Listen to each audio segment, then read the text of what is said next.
తెలంగాణ ఏ కవి కూడా ఏ పాలకుడి ముందు కూడా తల వంచకూడదనేటటువంటి సిద్ధాంతాన్నే మనం ముందుకు తీసుకొని వెళ్ళాలి. తెలంగాణ ఉద్యమ సందర్భంలో బిడ్డలు పిట్టల్లాగా రాలిపోతుంటే అసలు వాళ్ళు ఆత్మహత్య చేసుకోవాలని ఎందుకు అనుకున్నారు అని ఆలోచన చేసినటువంటి స్ట్రగుల్లోంచి పుట్టినటువంటి పోయట్రీ మన తెలంగాణ పోయట్రీ. తెలంగాణ ఉద్యమం ఎందుకు అని దాని వెనుక ఉన్నటువంటి స్ట్రగుల్ని చెప్పినటువంటి పోయట్రీ మన తెలంగాణ పోయట్రీ.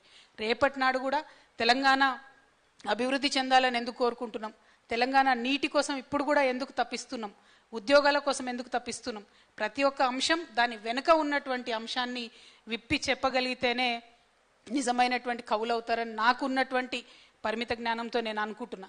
బాధ్యత పెద్దది, ఏదో ఇది చిన్నది కాదు, కెరీర్ కాదు, టైంపాస్ కాదు, అవార్డు కోసమో శాల్వా కోసమో చేసేది కాదు, సమాజాన్ని మంచి తొవ్వలో నడిపేయడానికి చేయాల్సినటువంటి ప్రయత్నం. కాబట్టే కవిత్వాన్ని సీరియస్గా తీసుకోవాలి, కాబట్టే సాహిత్యాన్ని సీరియస్గా తీసుకోవాలి.